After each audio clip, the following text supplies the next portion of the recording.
జల్లు ప్రేక్షకులకు శుభమగునుగాక. ఈరోజు వ్యభిచరింపరాదు అని 6వ ఆజ్ఞని గురించి ధ్యానించుకుందాం. ఇది చాలా ముఖ్యమైన ఆజ్ఞ. ఎందుకంటే ఇది మన యొక్క దేహానికి సంబంధించిన ఆజ్ఞ. యేసు ప్రభు వ్యభిచారాన్ని గురించి మత్తయి సువార్త 5వ అధ్యాయం 28వ వచనంలో ఇలా అంటున్నారు: కామేచ్ఛతో పరస్త్రీని పరికించు ప్రతి వ్యక్తి ఆమెతో మనస్సును వ్యభిచరించినట్లే. అంటే కన్నులలో కామపు ఇచ్ఛని కలిగి, కోరికని కలిగి పరస్త్రీని చూస్తే అది వ్యభిచారం. మరి 1 కొరింథీ 6:10 చెప్తుంది, వ్యభిచారులు, త్రాగుబోతులు, పరనిందాపరులు దేవుని యొక్క రాజ్యమునకు వారసులు కారు. మరి మనం మరణించిన తర్వాత మనం దేవుని రాజ్యానికైనా వెళ్ళాలి, లేదా సైతాన్ రాజ్యానికైనా వెళ్ళాలి. ఈ 2 రాజ్యాలే ఉన్నాయి. దేవుని రాజ్యంనకు వారసులు కారు అంటే సైతాన్ రాజ్యానికి వారసులు అవుతాం. అక్కడ అగ్ని గుండం వ్యభిచారుల కొరకు ఎదురు చూస్తూ ఉంటుంది. కాబట్టి కామం చూపులు చూసే వాళ్ళందరికీ ఈ ఆజ్ఞ ఒక హెచ్చరికగా ఉంది. కన్ను జాగ్రత్త, నీ దేహంనకు దీపిక కన్ను కనుక కంటిని జాగ్రత్తగా ఉంచుకో. కంటితో పాపం చేసే కంటే కన్నులు లేకుండా పరలోకం వెళ్ళడం మేలు అని దేవుడు చెప్తున్నారు. యోబు 31వ అధ్యాయం 1వ వచనంలో చెప్తున్నాడు, పెంట కుప్ప మీద కూర్చుని నేను నా కన్నులతో నియమాన్ని చేసుకున్నాను, కామ దృష్టితో పరస్త్రీని చూడకూడదని. చూడండి ఎంత చక్కటి నియమం. మనం కూడా మన కన్నులతో నియమం చేసుకోవాలి. కామ దృష్టితో పరస్త్రీని చూడకూడదు. మరి పరస్త్రీని కామపు చూపులతో చూస్తే వ్యభిచారం అంటున్నారు కదా. వ్యభిచారం అంటే ఏంటి ఇంకా చూద్దాం. దేవుడు స్త్రీ పురుషులను వివాహం ద్వారా ఏకం చేశాడు. మొదటి వివాహాన్ని ఆయన ఏదెను తోటలో చేశారు. ఆదాము అవ్వలని ఏకం చేస్తూ వారి వివాహాన్ని చేసి దేవుడు మీరు పెక్కుమంది పిల్లల్ని కని అభివృద్ధి చెందండి అని చెప్పారు. అంటే వివాహం ద్వారా బిడ్డలు కనడానికి దేవుడు వాళ్ళకి అనుమతినిచ్చాడు. కనుకనే మలాకి కూడా చెప్తున్నాడు, మలాకి 2:14-16 వరకు, వివాహం యొక్క ఉద్దేశము మీరు ఎరుగరా? ఈ వివాహం ద్వారా స్త్రీ పురుషులు ఏక ఆత్మగా ఏక శరీరంగా చేయబడతారు దేవునిచే. అప్పుడు వారి వలన సంతానము వారికి దేవుడు దయచేస్తారు. అంటే దేవుని యొక్క సృష్టిని కొనసాగించడానికి, బిడ్డలను సృజించుట అనే సృష్టిని కొనసాగించడానికి దేవుడు వివాహాన్ని ఈ లోకంలో ఆయన స్థాపించారు. అయితే వివాహం ద్వారా స్త్రీ పురుషులను ఏకం చేశాడు. కాబట్టి ఈ వివాహానికి ముందు కానీ వివాహానికి తరువాత కానీ పురుషుడు మరో స్త్రీని తాకినా, స్త్రీ మరో పురుషుని తాకినా అది వ్యభిచారంగా ఉంటుంది. చూసినా అది వ్యభిచారంగా ఉంటుంది. నిజానికి ఇప్పుడు వ్యభిచారం కన్నులతోనే జరుగుతుంది. హత్యలు నాలుకతో జరిగినట్లుగా మాటలతో ఎంతో మందిని హత్య చేస్తాం. అలాగే కన్నులతో ఎంతో పాపం మనం చేస్తాం. ఒక దైవజనుడు చెప్పినప్పుడు నేను విన్నాను. ఆయన ప్రార్థన చేస్తూ ఉంటే ఆత్మలో పరలోకానికి వెళ్ళాడంట. అప్పుడు దేవుడు ఆయనని నరకలోకానికి వెళ్ళి నరకంలో జరిగేవన్నీ చూసి నా బిడ్డలకి చెప్పునైనా హెచ్చరించు, అప్పుడు వాళ్ళు జాగ్రత్త పడతారు అని ఒక దూతని తోడుగా ఇచ్చి నరకానికి పంపిస్తే, అక్కడ నరకంలో కూడా సైతాను ఒక సింహాసనం మీద కూర్చుని ఉన్నాడు. దేవుని సింహాసనానికి పోలినది, అంటే డూప్లికేట్ దాని మీద. అక్కడ నరకంలో పిశాచాలు, కోట్ల కొలది పిశాచాలు గ్రూప్స్గా ఉన్నాయంట. ఒక గ్రూప్ పేరు రోగ పిశాచాలు, రోగ క్రిముల పిశాచాలు. వాటితో సైతాన్ చెప్తున్నాడంటే, ఈ సంవత్సరం మీ టార్గెట్ ఇదో 1,00,000 మందికి ఎయిడ్స్ రావాలి, 1,00,000 మందికి క్యాన్సర్ రావాలి, 50,000 మందికి కిడ్నీ ట్రబుల్ రావాలి. ఇలా మీరు డిసెంబర్ లోపల ఇంతమందిని మీరు రోగాలు ఇచ్చి వాళ్ళని హింసించాలి. అలాగే కామ పిశాచాలు కోట్ల కొలది ఉన్నాయంట. వాటితో సైతాన్ చెప్తూ ఉన్నాడంట, ఇదిగో దేవుని యొక్క వాక్యం చెప్తుంది కదా, 1 కొరింథీ 6:10 వ్యభిచారులు దేవుని రాజ్యంకు వారసులు కారని. కాబట్టి అందులో యేసు ప్రభు చెప్పాడు, కామేచ్ఛతో పరస్త్రీని చూస్తే అది వ్యభిచారం అని. కాబట్టి ఈ పురుషులు కామపు చూపులు చూడడానికి వాళ్ళ కన్నులకి ఆకర్షితంగా అనేక విధాలుగా మీరు వాళ్ళని శోధించండి. అన్ని రకాల మాస్ మీడియా యూజ్ చేసుకొని వాళ్ళని శోధించడానికి మీరు అన్ని విధాల ప్రయత్నించి కోట్ల కొలది దేవుని యొక్క బిడ్డల్ని నరకానికి తీసుకొని రండి అని విందు చేసుకోవాలి అని సైతాన్ చెప్తున్నాడు. అప్పుడు ఆ దైవజనుడు చెప్పినప్పుడు ప్రసంగంలో నేను విన్నాను, ఎన్ని రకాలుగా సైతాను తన ప్రణాళికలు వేసుకుంటున్నాడు. భూమి మీద జరిగిన ప్రతి ఒక్క అనర్థానికి నరకంలో సైతాను బ్రెయిన్ ఉంటుంది. వాడు ప్రణాళికలు వేసుకొని ఒక ప్లాన్ ప్రకారం పగడ్బందీగా సిస్టమాటిక్గా వాడు తన ప్రణాళికలన్నీ భూమి మీద కొనసాగిస్తున్నాడు. ఒక సమ్మె జరిగినా లేదా ఒక కుటుంబం విడిపోయినా కూడా దాని వెనకాల వాడి హస్తం ఉంటుంది. కాబట్టి జాగ్రత్తగా ఉండండి. పేతురు చెప్తున్నాడు, సైతాను గర్జించు సింహం వల్లే మిమ్మల్ని ఎప్పుడు కబళించాలా అని చూస్తున్నాడు. కాబట్టి జాగ్రత్త. 1 పేతురు 5:8 చెప్తున్నాడు. మరి వ్యభిచరిస్తే ఏం జరుగుతుంది చూద్దాం.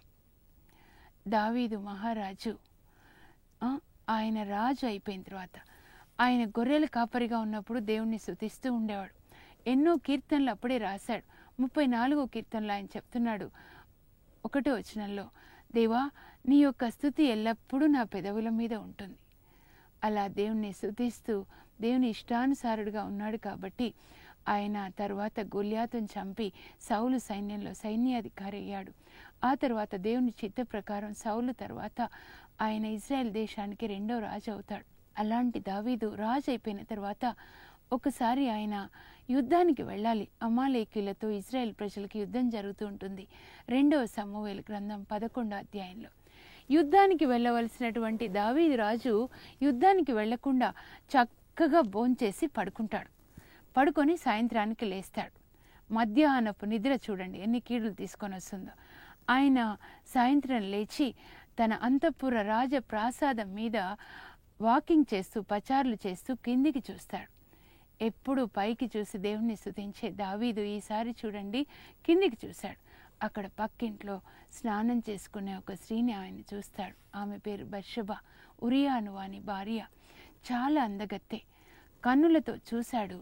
ఆ చూడడం పాపం కాదు, కానీ చూసిన తర్వాత దేవుని యొక్క మనకి కామపు కోరికలు కలిగితే అది దేవుని సన్నిధిలో పెట్టి, ప్రవ్వా నాకు ఇలాంటి ఆలోచనలు వస్తున్నాయి, నేనేం చేయాలి అని దేవుణ్ణి అడిగితే దాన్ని వ్యతిరేకించండి, దయ్యాన్ని వ్యతిరేకించండి, అది మీ నుంచి పారిపోతుందని వాక్యం యాకోబు 4:7 చెప్తున్నారు. ఆయన దాన్ని వ్యతిరేకిస్తే బాగుండేది. కానీ ఆ ఆలోచన రాగానే ఏది ఆలోచించకుండా సేవకుల్ని పంపించి ఆ స్త్రీని పిలిపించుకుంటాడు. ఆమె ముట్టుతో శుద్ధి చేసుకుంటుంది అని వాక్యం చెప్తుంది. మోషే ధర్మశాస్త్రం ప్రకారం లేవియ కాండం 18వ అధ్యాయంలో ముట్టుతో అయిన స్త్రీని తాకకూడదు అని చెప్తున్నారు. అయినా కూడా అలాంటి స్త్రీతో దావీదు పాపం చేస్తాడు. ఆ తర్వాత ఆమెని తిరిగి పంపించేస్తాడు. ఆమె అతని దగ్గర కొన్ని రోజులు ఉండొచ్చు. ఆ తర్వాత కొన్ని రోజులకి ఆమె చెప్పి పంపిస్తుంది, మహారాజా నేను గర్భం ధరించాను, నెల తప్పాను, నాకు చాలా భయంగా ఉంది. నా భర్త అయితే యుద్ధం చేస్తూ ఉన్నాడు కనుక ఇరుగు పొరుగు వారు నేను గర్భం ధరించానని తెలిస్తే నన్ను రాళ్లతో కొట్టి చంపుతారు వ్యభిచార నేరం కింద, నాకు చాలా భయం వేస్తుంది. అప్పుడు దావీదు సైతాను ఇంకొక ఆలోచన ఇస్తాడు. ఆమె భర్తని యుద్ధం నుంచి పిలిపిస్తాడు, బత్షెబ భర్తని. ఆయన పేరు ఊరియా. అప్పుడేం చేస్తాడు, ఉరియాని బాగా తాగించి చెప్తాడు, మీ ఇంటికి మంచి మాంసం, చికెన్ ఫ్రైలు అన్నీ పంపించాను, వెళ్ళి చక్కగా భోంచేసి నీ భార్యతో కలిసి సుఖంగా ఉండొచ్చు కదా. కానీ ఉరియా భార్య దగ్గరికి వెళ్లకుండా రాజప్రాసాదపు ద్వారం దగ్గర నిద్రిస్తాడు. దావీదు అది తెలుసుకొని మరుసటి రోజు ఊరియాని అడుగుతాడు, ఎందుకు ఇంటికి వెళ్ళలేదు? మహారాజా, యుద్ధంలో నా కళ్ళ ముందు నా తోటి సైనికులు అనేకులు నా కళ్ళ ముందు మరణిస్తూ ఉన్నారు. వాళ్ళ రక్తం నా కళ్ళ ముందు కనబడుతూ ఉంది. అలాగే మన రాజ్యం ఏమైపోతుందో, నా కళ్ళ ముందు అంతమంది మరణిస్తూ ఉంటే నేను వెళ్ళి తిని త్రాగి నా భార్యతో సుఖంగా ఉండాలా? ఆ పని నేను ఎప్పుడూ చేయలేను మహారాజా అని చెప్తాడు. అప్పుడు తన ప్రణాళిక, తన పన్నాగం పని చేయలేదని దావీదు ఏం చేస్తాడంటే, సైన్యాధికారి అయిన యోవాబుకి ఒక లేఖ రాస్తాడు. ఇదిగో, ఈ ఉరియాని శత్రువులకి దగ్గరగా ఉంచు, సైన్యంలో ముందు వరుసలో ఉంచి శత్రువుల బాణాలకి చచ్చిపోయేలాగా నువ్వు చెయ్యి అని ఒక లేఖను రాసి ఆ లేఖ ఉరియా చేతికి ఇస్తాడు. ఉరియాతో చెప్తాడు, ఈ లేఖను తీసుకొని వెళ్ళి నీవు యోవాబు, మన సైన్యాధికారి యోవాబుకి ఇవ్వు. తన మరణాన్ని తనే తీసుకొని వెళ్తున్నాడని తెలియని ఉరియా పాపం అమాయకుడు ఆ లేఖను తీసుకొని వెళ్ళి మోవాబుకి ఇస్తాడు. మోవాబు చదువుకొని ఏది అర్థం కాదు, ఎందుకు అలా మహారాజు ఇలా చేస్తున్నాడు? అయినా రాజాజ్ఞ కాబట్టి పాటించాలి కాబట్టి ఉరియాని ముందు వరుసలో ఉంచుతాడు. అప్పుడు శత్రువుల యొక్క బాణాలు ఉరియా గుండెల్లో గుచ్చుకొని ఉరియా చచ్చిపోతాడు. యోవాబు లేఖ రాస్తాడు, ఉరియా చచ్చిపోయాడు మహారాజా. అమ్మయ్య, అడ్డు తొలగింది అనుకుంటాడు. ముందు ఉరియాని పిలిపిస్తాడు, ఎందుకంటే తను చేసిన పాపం ఆయన మీద వేయాలని. ఆయన ఒప్పుకోలేదు కదా, కనుక ఆయన అడ్డం తొలగించుకుంటాడు. వ్యభిచారం చేసిన తర్వాత ఇప్పుడు హత్య చేస్తున్నాడు. చూడండి, ఆ భర్త ఇంటికి తిరిగి వచ్చినప్పుడు నిండు చూలాలైనటువంటి బత్షెబాకి తెలీదు. భర్త కోసం 40 దినాలు శోకిస్తుంది. ఆ తర్వాత దావీదు ఆమెని పిలుచుకొని తన భార్యను చేసుకుంటాడు. అయితే నాతాను ప్రవక్త ఈ 2 విషయాల్ని తెలుసుకున్నాడు. దేవుడు చూస్తూ ఉన్నాడు. సిరాకు గ్రంథం 23 అధ్యాయంలో 19వ వచనం చెప్తుంది, దేవుని యొక్క కన్నులు సూర్యుని కంటే 10,000 రెట్లు కాంతివంతముగా ఉండి నరుడు చేయి ప్రతి ఒక్క రహస్య కార్యాన్ని గమనిస్తూ ఉంటాయని.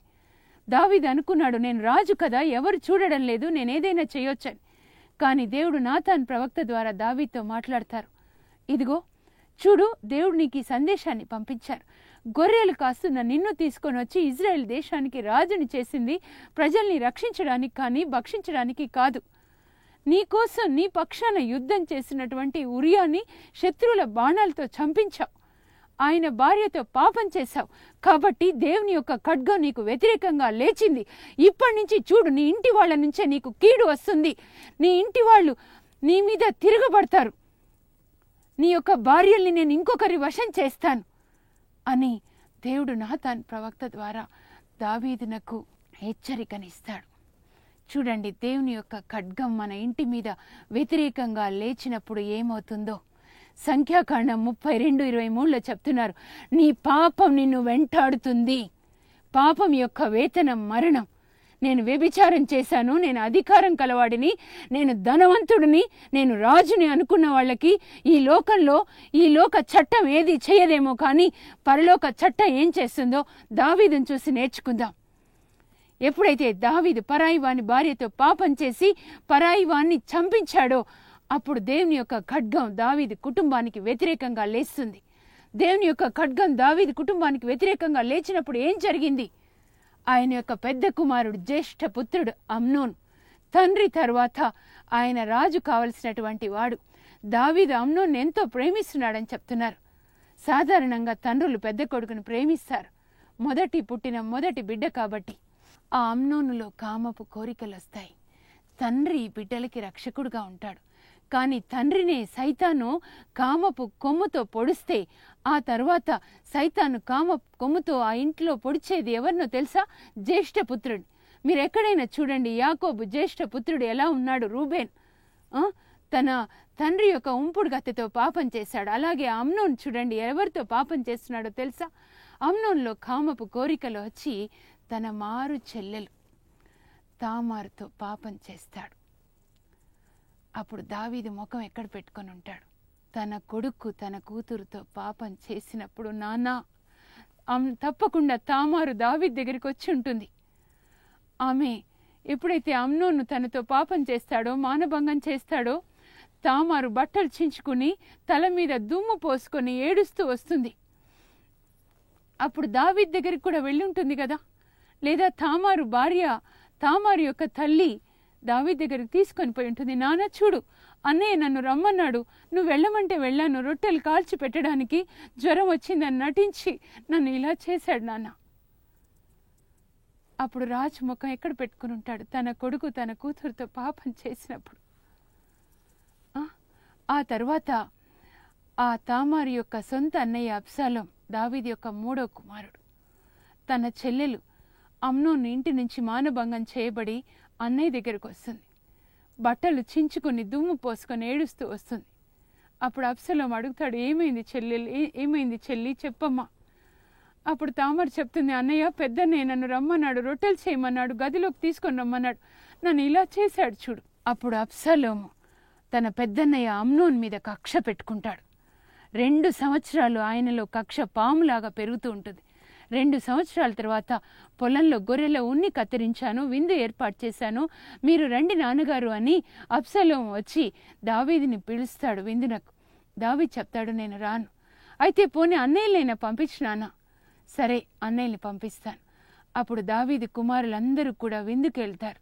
అబ్షాలోం తన సేవకులకి చెప్తాడు, మా అన్నయ్యలందరూ తప్ప తాగి ఉన్నప్పుడు మా పెద్దన్నయ్య అమ్నోనుని వెనక నుంచి పొడిచి చంపండి అని ఆజ్ఞ చెప్తాడు.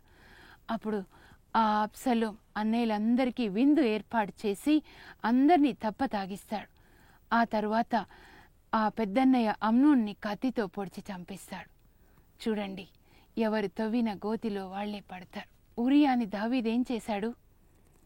ముందు ఊరియా భార్యతో దావీదు పాపం చేశాడు.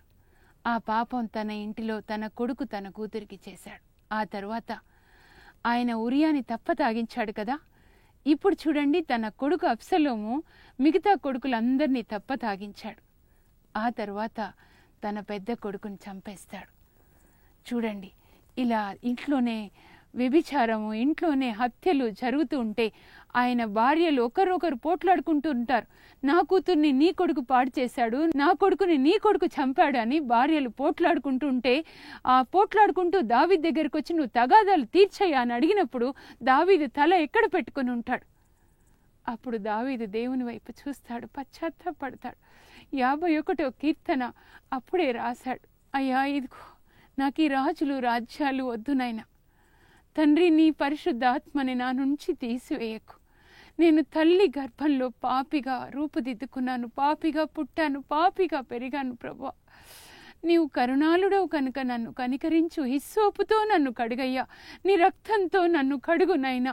పశ్చాత్తాప హృదయాన్ని నేను నీకు బలిగా ఇస్తున్నాను, నూతన హృదయాన్ని నాకు దయచేసి నన్ను మన్నించు అని దావీదు పశ్చాత్తాపడతాడు. అప్పుడు నాతాన్ ప్రవక్త ద్వారా దేవుడు చెప్తారు, దేవుడు నీ పాపాల్ని మన్నించాడు అని. ఆ తర్వాత దావీదు ఎంత క్రమశిక్షణ కలిగి ఉంటాడంటే, మొదటి రాజుల గ్రంథంలో మీరు దావీదుని గురించి చదివితే, దావీదు పండు ముసలి అయ్యాడు. అప్పుడు ఆయన శరీరంలో వేడిని పుట్టించడానికి, చాలా వృద్ధుడయ్యాడు కాబట్టి శరీరంలో వేడి ఉండదగినంత వేడి ఉండదు.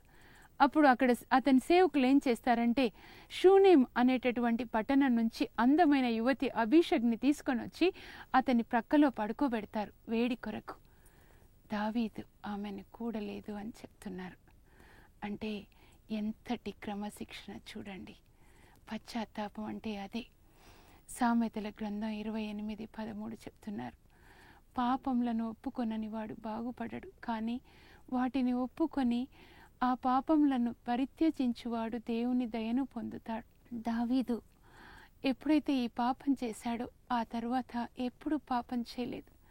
తన కుమారుడు ముట్టుకున్న ఉంపుడు గత్తెల్ని ఆయన తిరిగి తాకలేదు. తన ప్రక్కలో పడుకోబెట్టిన స్త్రీని కూడా ఆయన కూడలేదు. అంటే ఎంతటి క్రమశిక్షణని కలిగి ఉన్నాడో మీరు అర్థం చేసుకోండి. అందుకే దేవుడు దావీదుని గురించి చెప్తున్నారు అపోస్తుల కార్యాలు 13:22లో, దావీదు నా హృదయానుసారుడు, నేను కోరిన సమస్తమును చేయువాడు. మనందరినీ దేవుడు అలాగే కోరుకుంటున్నారు. ఇప్పటి వరకు మీరు పాపం చేస్తుంటే ఇప్పటి నుంచి చేయకండి. భార్య భర్తలు పరిశుద్ధంగా జీవించండి. హీబ్రూ 13:4 చెప్తుంది, వివాహాన్ని అందరూ గౌరవించాలి. పరిశుద్ధుడైన దేవుడు వివాహాన్ని స్థాపించాడు. అంటే వివాహం ఎంతో పరిశుద్ధమైనది. భార్య వివాహపు పడక పరిశుద్ధంగా ఉండాలి. క్రీస్తుతో, క్రీస్తు యందు, క్రీస్తుని ద్వారా భార్యాభర్తలు ఏకం కావాలి. నేను ద్రాక్షావల్లి, మీరు రెమ్మలు అంటున్నారు. భార్య భర్త శరీరంలో ఎముక, భర్త క్రీస్తు శరీరంలో ఎముక, క్రీస్తు దేవుని శరీరంలో ఎముక. అలా క్రీస్తు ద్వారా మనం దేవునితో ఏకం చేయవలనని దేవుని యొక్క ప్రణాళిక. కాబట్టి ఈ ప్రణాళికకి వ్యతిరేకమైన వ్యభిచారం చేయకండి, పరిశుద్ధంగా మీరు జీవించండి. అప్పుడు దేవుడు మిమ్మల్ని దీవిస్తారు. ఎందుకంటే ద్వితీయోపదేశకాండం 27:20 నుంచి చెప్తున్నారు, ఇంకొకరిని, మారు చెల్లెల్ని కానీ లేదా అత్తని కానీ పిన్నిని ఎవరిని తాకినా కూడా వాళ్ళు శాపగ్రస్తులు అని చెప్తున్నారు. శాపగ్రస్తుల ఇంట్లో ఏం జరుగుతుంది? దావీదు ఇంట్లో ఏది జరిగిందో అది జరుగుతుంది. ఎప్పుడైతే వ్యభిచారం చేస్తాడో అన్నింటిలో కూడా దావీదు ఓడిపోతూ ఉంటాడు. కానీ ఆయన పశ్చాత్తాపడతాడో తిరిగి దేవుడు ఆయనని కరుణించి విజయాన్ని దయచేస్తాడు. కాబట్టి వివాహపు పడకని పరిశుద్ధంగా ఉంచండి. దేవునికి భయపడుట అంటే పాపంను విడనాడుటయే. కనుకనే పౌలు వ్యభిచారాన్ని గురించి చెప్తున్నాడు. 1 కొరింథీ 6:18-20 వరకు చెప్తున్నాడు. బిడ్డలారా, మీరు వ్యభిచరించకండి. మానవుడు ఏ పాపమైనా శరీరానికి వెలుపల ఉంటుంది, కానీ వ్యభిచరించు వ్యక్తి తన శరీరాన్ని పాపభూయిష్టం చేస్తున్నాడు. మీకు తెలియదా? మీ దేహం దేవుని యొక్క ఆలయమనియు అందు పరిశుద్ధాత్మ దేవుడు వసిస్తున్నాడనియు. దేవునితో ఏకమైన ఈ శరీరాన్ని ఒక వేశ్యతో మీరు ఎలా ఏకం చేయగలరు? మీరు మీకు చెందిన వాళ్ళు కాదు. ఆయన తన రక్తాన్నిచ్చి మిమ్మల్ని కొనుక్కున్నాడు. కనుక మీ దేహంతో దేవుని మహిమపరచండి. యేసు ప్రభు తన రక్తాన్నిచ్చి మనల్ని కొనుక్కున్నాడు. కాబట్టి ఈ దేహం దేవునితో ఏకమైంది. పరిశుద్ధాత్మ దేవుడు మనలో ఉంటున్నారు. ఆయనతో ఏకమైన ఈ దేహాన్ని పర స్త్రీతో కానీ పరపురుషుడితో కానీ ఏకం చేయడం వల్ల మనలో ఉన్న పరిశుద్ధాత్మని విచారంన ముంచరాదు. మనలో నివసిస్తున్న యేసు ప్రభుని సిలువ వేయకూడదు.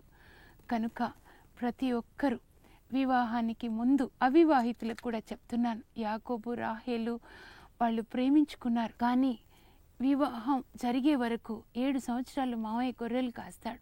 ఆ సమయంలో మైదానంలో ఇద్దరే ఉంటారు. కానీ యాకోబు ఎప్పుడు కూడా రాహేల్ని తాకలేదు వివాహం జరిగేంత వరకు. ఇలాంటి క్రమశిక్షణ అందరూ అమ్మాయిలు అబ్బాయిలు కలిగి ఉండాలి. మన దేహం దేవుని యొక్క ఆలయం కాబట్టి, పరిశుద్ధాత్మ దేవుడు మనలో ఉంటున్నాడు కాబట్టి అపవిత్రమైన ఆలోచనలు కానీ, అపవిత్రమైన మాటలు కానీ, అపవిత్రమైన క్రియలకి దూరంగా ఉండి ఈ దేహం ఒక భర్తని ఒక భార్యని తప్ప ఇంకెవరిని తాకకుండా మనలో ఉన్న పరిశుద్ధాత్మని ఎల్లవేళలా సంతోషపరుస్తూ మన వైవాహిక జీవితం ఒక ప్రార్థనగా, దేవునికి అర్పించబడే పరిశుద్ధమైనటువంటి ప్రార్థనగా, స్తుతి యాగంగా దేవునికి మన వైవాహిక జీవితాన్ని అర్పిస్తాం. ప్రార్థన చేసుకుందాం. పరలోక తండ్రి, ఆదాము అవ్వల వివాహం చేయడం ద్వారా మీరు వివాహ వ్యవస్థని ఈ లోకంలో స్థాపించారు. ఈ సమయంలో అందరు దంపతులని మీకు సమర్పిస్తున్నాను. జకారియా, ఎలిజబెత్ అమ్మలు మీ దృష్టిలో నీతిమంతులుగా ఉన్నారు. ప్రతి ఒక్కరు కూడా మీ దృష్టిలో నీతిమంతులుగా ఉండేటట్టుగా ప్రతి దంపతుల్ని దీవించండి. భర్త మరో స్త్రీతో వెళ్తున్నాడు అని ఏడుస్తున్న బిడ్డల్ని జ్ఞాపకం చేసుకొని, నాయన భార్య భర్తల జీవితంలో వచ్చిన స్త్రీ కావచ్చు, పురుషుడు కావచ్చు, మీరు వాళ్ళని ఆ జీవితంలోంచి తొలగించి ప్రతి వివాహాన్ని మీరు కట్టండి, శుద్ధి చేయండి. అబ్రహాం సారాల జీవితంలో వచ్చిన హగార్ని పంపించేసి వాళ్ళ కుటుంబాన్ని కట్టినట్లే ప్రతి ఒక్కరి కుటుంబాన్ని కట్టండి. ఈరోజు శుద్ధి చేయండి నాయన. కామపు ఆలోచనల నుంచి దూరంగా ఉంచి పరిశుద్ధ వాక్యంతో ప్రతి ఒక్కరి హృదయాన్ని నింపి నైనా మీ దేవాలయంగా ప్రతి ఒక్క దంపతులు జీవించే కృపని దయచేయమని, తిరుకుటుంబంగా పరిశుద్ధ కుటుంబంగా మార్చమని యేసు పరిశుద్ధ నామంలో అడుగుతున్నాను తండ్రి, ఆమేన్. దేవుడు మిమ్మల్ని దీవించుదురుగాక. దేవుడు మిమ్మల్ని దీవిస్తే మంచు జల్లు కుటుంబ సభ్యులుగా చేరి ఈ పరిచర్యకి మీరు మీ వంతు సహాయం చేయాలని యేసు నామంలో మిమ్మల్ని అర్థిస్తున్నాను. Praise the lord. ప్రేక్షకులందరికీ నమస్కారం. గ్రెగోరియన్ మినిస్ట్రీస్ మంచు జల్లు అనే కార్యక్రమంతో గత 6 నెలలుగా శ్రీమతి జసింతారాణి గారు ఈ కార్యక్రమాన్ని మీకు సమర్పిస్తూ మీ హృదయాల్లోనూ మీ కుటుంబాల్లోనూ ఓ సుస్థిరమైన స్థానాన్ని ఇప్పటికే సంపాదించారు. ఈ గ్రెగోరియన్ మినిస్ట్రీస్ అంటే మా సంస్థ దాదాపుగా 6 నెలల నుంచి మీకు పరిచయం కానీ 10 సంవత్సరాలుగా శ్రీమతి జసింతారాణి కథోలిక సంఘంలో అనేక సేవలు చేస్తున్నారు. ఈ సేవల ద్వారా దేవుని రాజ్యాన్ని సుస్థిరం చేయడం కోసం, దేవుని సంకల్పాన్ని నెరవేర్చడం కోసం కృషి చేస్తున్నారు. ఈ 10 సంవత్సరాల కాలంలో ఎన్నో సాధక బాధకాలు ఎదుర్కోవటం అందరిలాగానే ఆవిడకి జరిగాయి. మా సంస్థ గ్రెగోరియన్ మినిస్ట్రీస్ ప్రతి శనివారం ఉదయం 10 గంటల నుంచి మధ్యాహ్నం 3 గంటల వరకు ఉపవాస ప్రార్థనలు నిర్వహిస్తుంది. అనేక మంది ఈ ప్రార్థనల్లో పాల్గొని దైవాశీస్సులు పొందుతున్నారు. మీకు కూడా మేము ప్రత్యేకంగా ఆహ్వానం చెప్పక్కర్లేదు. మీరు ప్రతి శనివారం రావచ్చు, మీకు వీలైనప్పుడు ప్రతిసారి రావచ్చు. 10 సంవత్సరాలుగా ఒకే ఒక్క సంస్థ మరి ఏమాత్రం వెనక్కి రావాలి, డబ్బు మేము సంపాదించుకోవాలి, లాభాలు రావాలి అనే ఆర్జన గురించి ఆలోచించకుండా కేవలం సేవాభావాన్నే మీ ముందు ప్రదర్శిస్తూ వస్తోంది. కానీ ఇది ఎల్లకాలం నడవటం కష్టం. అంచేత మీకు తోచినంత సాయాన్ని మీరు మాకు చెయ్యవచ్చు. మరి ఈ సందర్భంగా జసింతారాణి గారు పక్కనే ఉన్నారు. జసింతారాణి గారు కూడా ఈ విషయాలలో కొంచెం మన సంస్థ గురించి మన ప్రేక్షకులకు కూడా కొంత తెలిస్తే బాగుంటుంది. మీ ముఖతః కాస్త చెప్పండి. ఇప్పుడు ఇంతవరకు మాట్లాడింది రవివర్మ గారు, రేడియో ఆర్టిస్ట్. ఇద్దరం కలిసి కథోలిక చర్చ్లో రేడియో ప్రోగ్రామ్స్ చేశాము, అలాగే క్యాసెట్స్ చేశాము, ఇంకా మ్యాగజైన్స్లో కూడా రాస్తున్నాం. మంచి సోదరుడు, నాకు ఆత్మీయ సోదరుడు. ఆయన లేకుండా ఏ క్యాసెట్ కూడా నేను చేయను. నాకు అంత ఇష్టం, ఎందుకంటే నాకు ఆత్మీయంగా అన్ని విషయాల్లో సహాయపడతారు. అలాగే నేను ప్రార్థన చేసినప్పుడు దేవుడు నాకు ఒక ప్రేరణ కలుగజేశారు. కుటుంబం కలిసి ఉండాలంటే కలిసి ప్రార్థించాలి. చాలామంది ఈ మధ్య ఫోన్ చేస్తున్నారు, భార్య భర్తలు విడిపోయాము, అత్త కోడళ్ళు విడిపోయామని. అప్పుడు ఇచ్చారు ఏంటంటే కుటుంబ ఫోటో పెట్టుకొని ప్రార్థించాలని. మేము కూడా మా ఫ్యామిలీ ఫోటో పెట్టుకొని ప్రార్థన చేస్తాం. మేము 32 మంది మా కుటుంబంలో, అత్తగారింట్లో. ఆ ఫోటో మా ప్రార్థన గదిలో ఉంటుంది. అలాగే మీరు కూడా మీ కుటుంబ ఫొటోస్ పంపిస్తే మేము ప్రార్థన చేస్తాం. మీరు ఇక్కడ చూస్తున్నారు కదా, చూసినట్టుగా గ్రెగోరియన్ కుటుంబ సభ్యత్వ పత్రంలో మీరు కుటుంబ సభ్యులుగా చేరండి. మీ ఫ్యామిలీ ఫోటో పంపించండి, అలాగే మీ అడ్రస్ పంపించండి. కుటుంబ సభ్యుల పేర్లు రాసి మీరు దేని కొరకు ప్రార్థించాలో ఎల్లప్పుడూ ఈ ఫైల్లో ఉండి ప్రతిరోజు మేము మీకోసం ప్రార్థన చేస్తాము. ఇప్పటికే సభ్యత్వం తీసుకున్న వాళ్ళు కొన్ని కుటుంబాలు ఉన్నారండి. వీళ్ళు కేరళ నుంచి పంపించారు చూడండి. అలాగే వీళ్ళు చాలా మంది చేరారు, విజయవాడ నుంచి, అన్ని చోట్ల నుంచి. ఇంకొకటి ప్రేరణ ఏమి ఇచ్చారంటే, ప్రభు నాకు ప్రతి చోట స్త్రీలు ఒక బృందంగా చేరి ప్రార్థించుకోవచ్చు. భర్త త్రాగుతున్నాడని, పిల్లలు దారి తప్పారని చెప్తుంటారు. అలాంటప్పుడు ఊరికే కూర్చొని ఈ విషయాలు మాట్లాడుకునే కంటే స్త్రీలు కొంతమంది ఒక గంట సేపు 2 గంటలు కూర్చొని ప్రార్థన చేయొచ్చు. వాళ్ళందరూ ఒక గ్రూప్గా జూడిత్ ప్రేయర్ గ్రూప్ అని, మగవాళ్ళు అయితే డేనియల్ ప్రేయర్ గ్రూప్ అని ఫామ్స్ తయారు చేశామండి. ఇప్పటికే చాలా మంది కడపలో, విజయవాడ, వైజాగ్ చాలా చోట్ల గ్రూప్స్గా చేరి ప్రార్థన చేస్తున్నారు. అలాగే మంచు జల్లు మినిస్ట్రీస్ కోసం కూడా వాళ్ళు చాలా ప్రేయర్ చేస్తున్నారు అనమాట. అలాంటి వాళ్ళు గ్రూప్స్గా చేరారు. మీరు ఒక గ్రూప్గా చేరాలి అనుకుంటే ఈ మంచు జల్లు మినిస్ట్రీస్ నుంచి ప్రతి నెల ప్రేయర్ ఇంటెన్షన్స్ మీకు పంపిస్తాం. మీరు ఈ స్క్రీన్ మీద అడ్రస్ చూసి పంపించినట్లయితే మేము చేరుతున్నాము అని మీ మెంబర్స్ పేర్లన్నీ, అలాగే మీ ఫొటోస్ పంపిస్తే మీరు ఎలా ప్రార్థించాలి దేశం కోసం, అలాగే రాజకీయ నాయకుల కోసం, భారతదేశం కోసం, ఆంధ్ర రాష్ట్రం కోసం, అలాగే త్రాగే వాళ్ళు, యువతి యువకులు, వీళ్ళు అన్నిటి నుంచి బయటపడాలి అని. అనేక సమస్యలు ఉంటాయి కదా, ఆ సమస్యలన్నీ వారు జ్ఞాపకం పెట్టుకొని వాళ్ళు తప్పనిసరిగా మనకి ఉత్తరాలు రాస్తూ ఉంటే మనం వారి కోసం ప్రార్థన చేయటం, మనతో కలిసి వారు ప్రార్థన చేయటం, ఇది ముఖ్యాంశంగా పెట్టుకుందాం. మరి అడ్రస్ నేను తప్పు చెప్పకూడదు కాబట్టి నేను దీనిలో చూసి చెప్తాను, మీరేమనుకోకండి. గ్రెగోరియన్ మినిస్ట్రీస్ మంచు జల్లు ప్రతి శనివారం ఉదయం 7 గంటల నుంచి 7 గంటల 30 నిమిషాల వరకు ప్రసారం అవుతుంది. దీన్ని రూపకల్పన చేసి మీకు సమర్పిస్తున్న వారు మా పక్కనే ఉన్నారు, శ్రీమతి జసింతారాణి గారు. అడ్రస్ 214 పావని ఎస్టేట్స్, వీధి number 8, Himayat Nagar, Saint Anthony's school దగ్గర, హైదరాబాద్ 5,29,000. మీరు ప్రార్థన కోసం మమ్మల్ని సంప్రదించవచ్చు, ఫోన్ కూడా చేయవచ్చు. ఫోన్ నంబర్లు రాసుకోండి. ఇంటి నంబరు 666-26-206, సెల్ నంబరు 9848024640. మర్చిపోకండి, గ్రెగోరియన్ మినిస్ట్రీస్ మీకోసం చాలా ప్రత్యేకంగా ప్రార్థన చేస్తోంది. మీ ప్రార్థనల్లో మమ్మల్ని కూడా జ్ఞాపకం చేసుకోండి. నమస్కారం. నమస్కారం. ఈ సువార్త సేవలో మీరు మా భాగస్థులు కండి. For more information, please contact us. Our address, Mrs. Jacinta Rani, 214 Pavani Estates, near St. Anthony's High School, Himayat Nagar, Street number 8, Hyderabad 29, Andhra Pradesh. Our phone numbers 040 66 62 6206. Our cell number 9848024640.